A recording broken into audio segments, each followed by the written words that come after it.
I didn't want to make this video. I've made a severe and continuous mistake.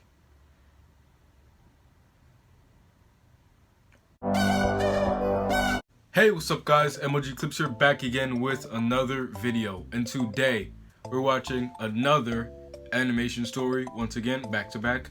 So, if you guys don't know already, I got a haircut, just in case you guys wanted to know.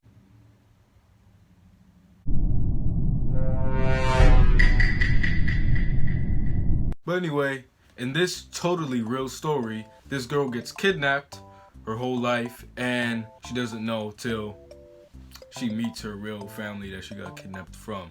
Guys, so I'm sitting here editing, and I'm just hearing the ironic, happy, joyful music in the background as I'm saying she got kidnapped for 17 years and they wouldn't let her go.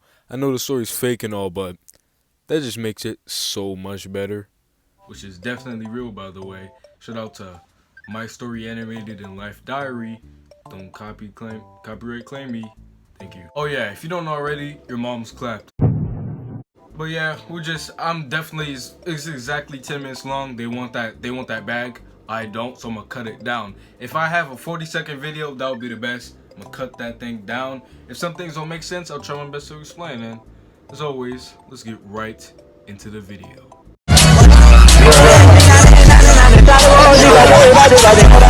However, it is quite strange that I do not have anything similar to my parents. My mom has red hair. My dad's is black. I'm strangely blonde.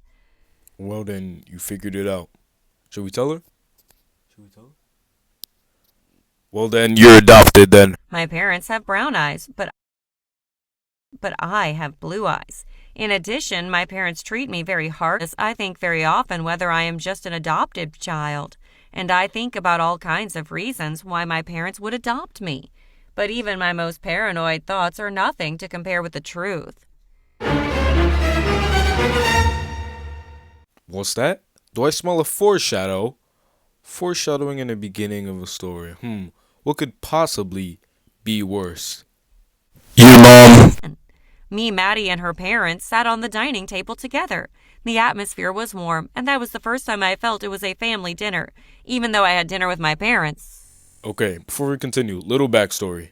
So, Maddie is her alleged friend that she's been talking to on the internet for 7 years. They finally moved together in like the same state, neighborhood, and she goes over to eat dinner. That's all you need to know. The feeling was really hard to describe, and like Maddie, the moment I saw her parents, I felt an attachment. Pause! What is that? Maybe it was because they also had shiny blonde hair and blue eyes just like me. We ate happily together. Donna cared very much for me and asked me a lot of things, kept picking the food to me up and gazed at me. Then I didn't know how, but I joked about how I parents at all, and I always thought that I was just a foster child. Well, I guess she's a foster's child, but they didn't sign any paperwork.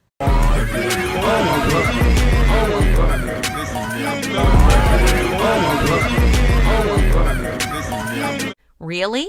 Donna asked, not quite surprised, but seemingly happy. Yes, I replied. I know it sounds stupid, but when were you born? Donna asked suddenly. She gasped, her face full of expectation. I'm 17 years old this year. Oh my God! Donna covered her mouth with her hand, her eyes filled with tears. I think you might be my kidnapped daughter from 16 years ago. Whoa! What a surprise! Just play the begging section, like, son of a bitch. Whoa, you're this far into the video and you haven't subscribed? What are you doing? Well, subscribe right now. I'm not asking, I'm telling. Bro. Do it. Subscribe. Thank you.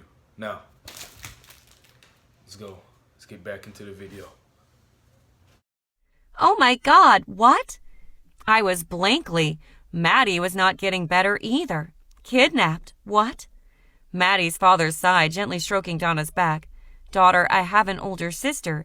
Your sister has been kidnapped since she was a year old, and although the police had done their best, they didn't find any information about her.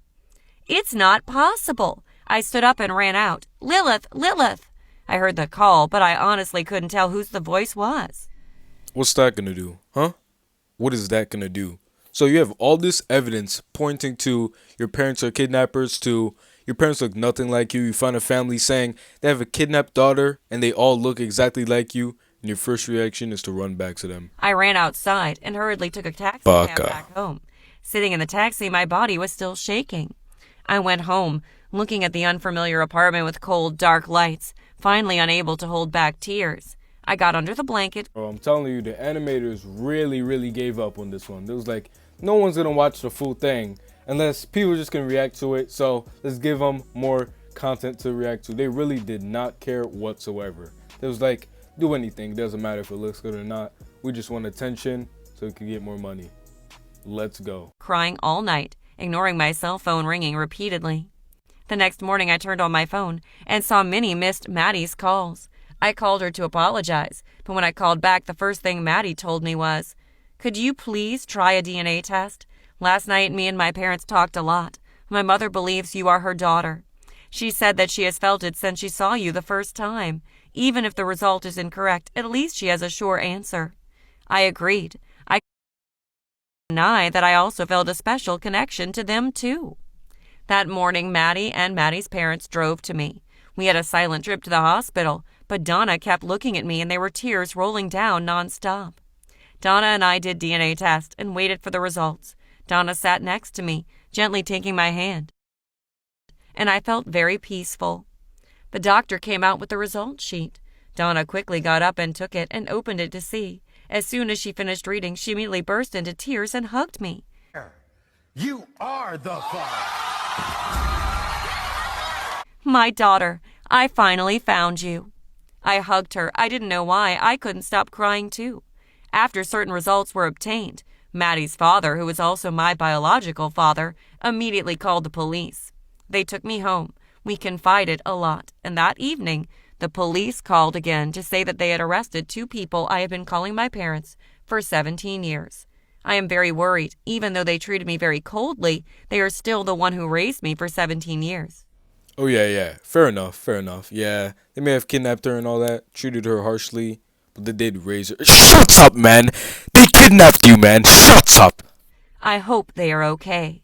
Donna seemed to understand my anxiety. Mom said my dad took me to the police station to see them, but when we got there, we received another shocking news. The 2 people who have raised me for 17 years are the ones who kidnapped me. They confessed the truth. I was shaking, unsteadily standing when I heard the news. My biological parents quickly handled the legal proceedings to get me back, and I was moved in with them in that big warm house. But I still don't stop worrying about my parents. 2 people raised me and I lived with them for 17 years. I don't know why they kidnapped me, but they also raised me for 17 years, and they never treated me badly either. Didn't you just say... Do you ever just wanna... At first, my biological parents were very angry and wanted to put them in jail. But I tried to convince them, and in the end, they decided to withdraw the lawsuit and release my parents, but on the condition that they would never come find me again. However, I still went to see them one last time when they were released from the police station.